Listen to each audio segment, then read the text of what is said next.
beaucoup de constructions nouvelles. Ça passe ici. Si tu prends un quart de ton budget juste pour enlever la neige, on a les mêmes obligations que la Ville de Québec.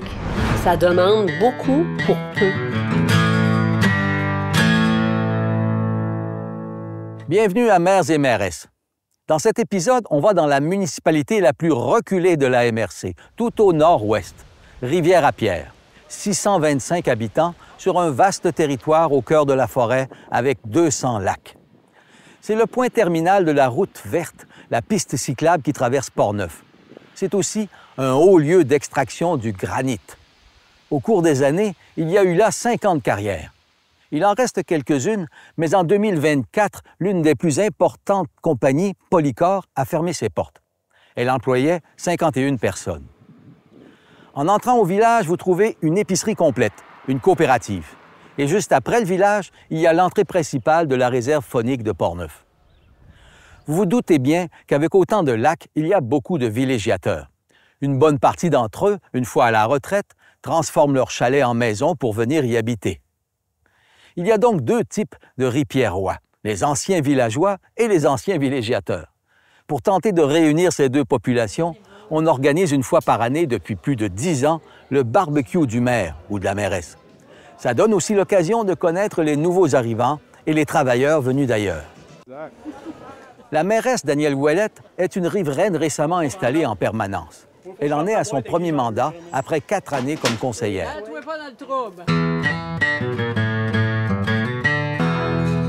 Dans ces 4 ans-là, je me suis impliquée dans beaucoup de comités. Quand j'ai décidé de me présenter à la mairie, j'avais rien à offrir. Je veux dire, j'ai rien promis, dans le sens que, avec un budget comme on a, tu peux pas dire « je vais vous promettre ci, je vais vous promettre ». La seule chose que j'ai promis, c'est d'essayer de mettre Rivière-à-Pierre sur la map, de nous faire connaître. C'est où Rivière-à-Pierre? Il se passe quoi à Rivière-à-Pierre et tout ça? Un de ses premiers défis a été de trouver un nouveau directeur ou directrice générale. C'est déjà difficile dans les régions plus centrales, alors à Rivière-à-Pierre, ça l'a été particulièrement. On a dû faire affaire avec la FQM pour trouver un autre DG. Ça a pris presque 1 an, là. On dirait, là, on a eu des DG par intérim et tout ça, mais c'est beaucoup de gérance, là. Des choses que, normalement, un maire ne fait pas non plus, là, tu sais. Rivière-à-Pierre a longtemps été parmi les villages les plus dévitalisés du Québec. Selon l'indice du gouvernement provincial, le village a été dans le 5e quintile le plus bas de 2014 à 2020. Mais sa cote a remonté au 4e quintile en 2022. Quand nous l'avons rencontré en 2024, Danielle Ouellette semblait confiante en l'avenir du village, mais c'était avant le départ de la compagnie Polycor. Ici, là, on était bien juste 625. Mais la réserve de Portneuf, ils ont fait une étude il y a à peu près 3-4 ans.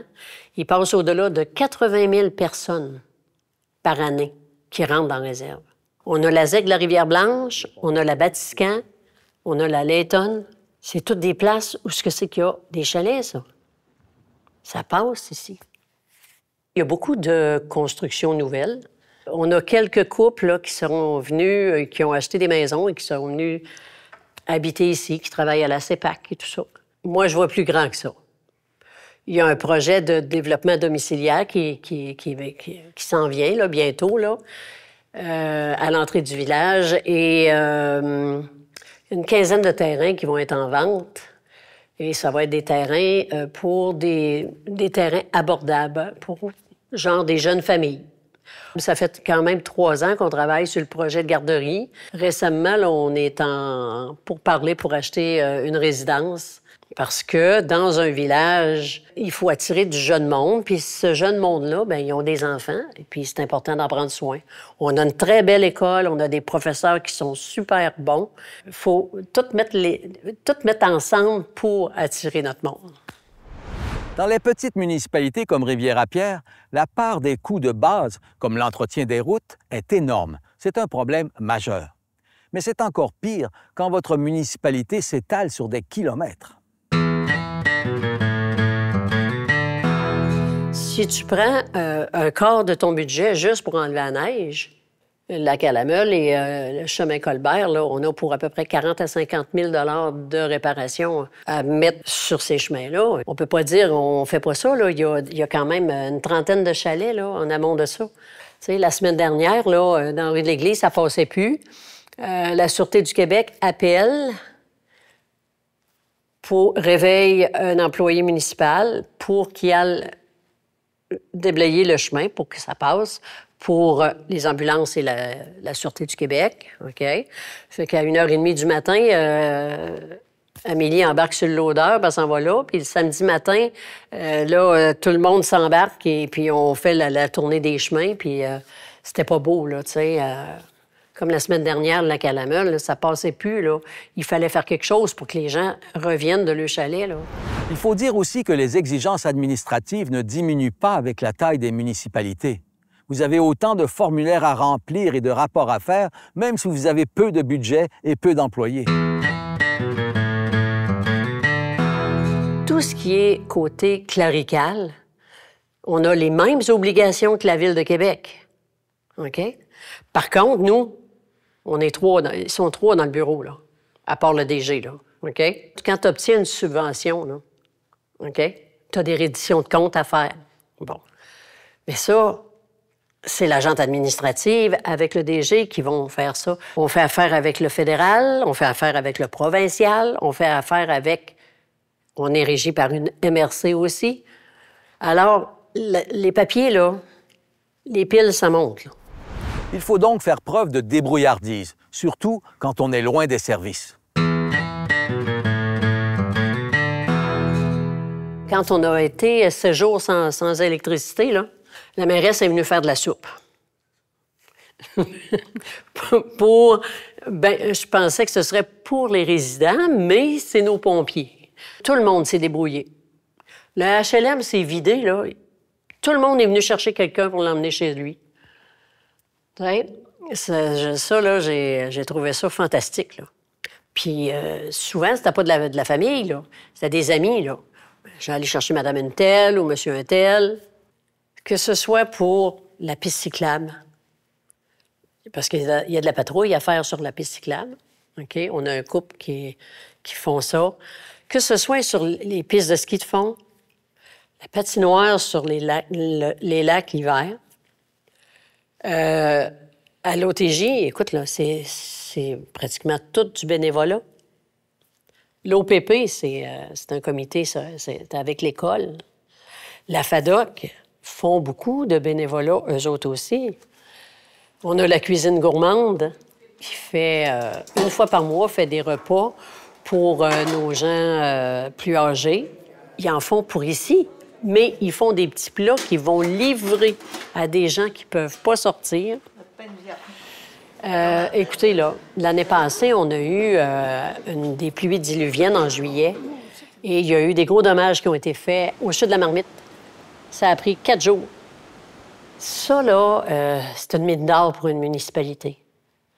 À vous penser, tout ce que je vous ai dit là, s'il fallait rémunérer la moitié de ces gens-là, on ne pourrait pas arriver, je veux dire ça.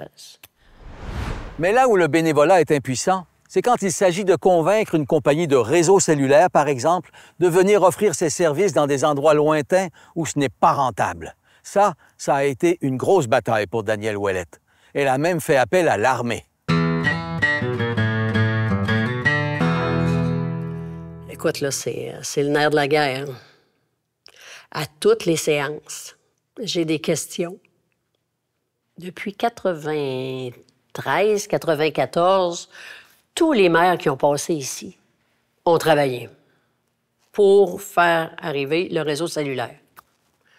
Moi, là, depuis 3 ans, là, j'ai fait des interventions auprès des gouvernements, autant fédéral que provincial. Aussitôt qu'il arrive à un événement, garde, on saute sur l'occasion pour... Mais c'est les compagnies de téléphone qui ne veulent pas venir. Ça prend une volonté gouvernementale pour les exiger, leur exiger, à déployer du service. Parce qu'en 2024, c'est rendu un service essentiel, ça.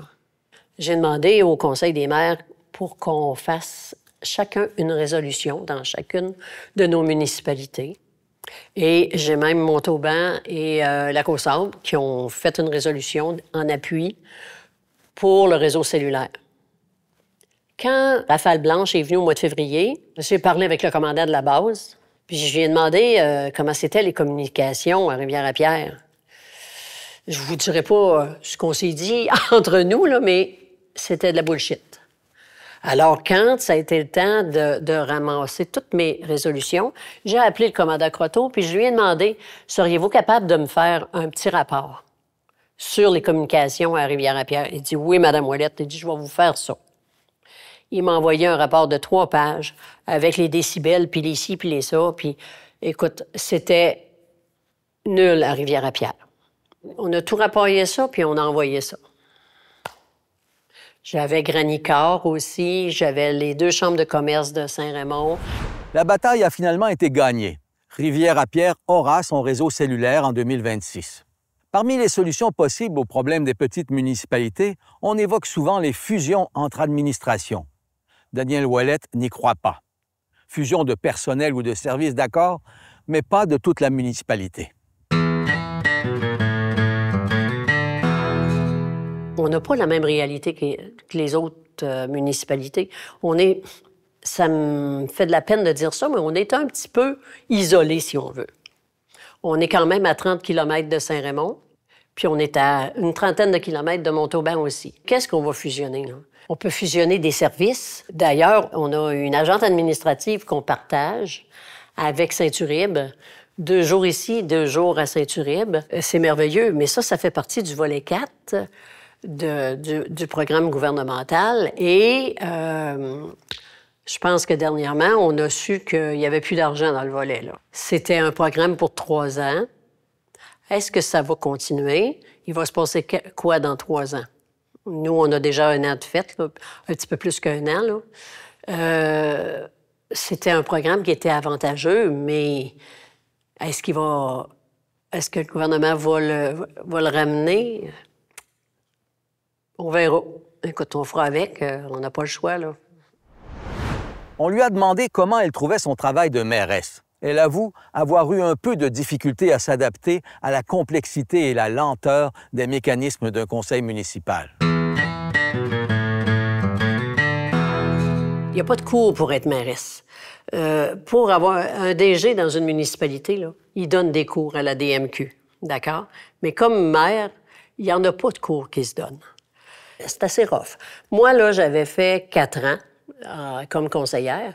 Puis comme conseiller, là, tu connais pas tout, là. On a demandé, nous, à la MRC de Portneuf, ce serait bien, quand il y a des élections, que, pas très longtemps après les élections, qu'il y ait un genre de formation pour les maires, pour mettre, tu sais, les lois ici et ça, la DMQ, le MAMACH, tout ça, là, tu sais, faire un amalgame avec ça et nous briefer un peu. Moi, demain matin, je peux pas arriver et dire, je prends une décision, puis ça va passer par là, puis on fait ça tout de suite, là. Je veux dire, il y a quand même un certain protocole à suivre. Premièrement, c'est pas le maire qui décide, c'est le conseil au complet. Ça, c'est bien important de dire ça, là. Quand tu amènes un projet, il y a un caucus, on en discute. Des fois, on s'astine. Il y en a 3 qui sont d'accord, puis il y en a 2 qui sont pas d'accord. Puis là, tant qu'on ne s'est pas rallié à la même réponse, Puis là, bien, après ça, il faut que ce soit adopté. Toutes les décisions qui sont prises, il faut qu'elles soient adoptées par une résolution. La ceinture et les bretelles. Moi, j'appelle ça comme ça, là. C'est la ceinture et les bretelles. Quand on avance dans quelque chose, là, c'est qu'on sait le pour et le contre. Pour Daniel Ouellette, il est clair que si les petites municipalités ont de la difficulté à recruter des jeunes au sein du conseil, c'est beaucoup parce que le poste exige beaucoup de travail et n'est pas assez rémunéré. Si j'étais pas à la retraite, je pourrais pas vivre de mon salaire de maire. Des réunions, des caucus, les assemblées. Quand il se passe des activités, bien, il faut que les conseillers s'impliquent un peu aussi, là, tu sais, des choses comme ça. Ça demande beaucoup pour peu. Donc, ça prend vraiment des gens qui y croient, puis des gens engagés. Il va falloir que ça change un peu parce que les conseils municipaux, là, je veux dire, regardez la moyenne d'âge d'un conseil municipal là, en général, là, et ça prend du sang neuf. Voilà, c'est tout pour cet épisode. À la prochaine.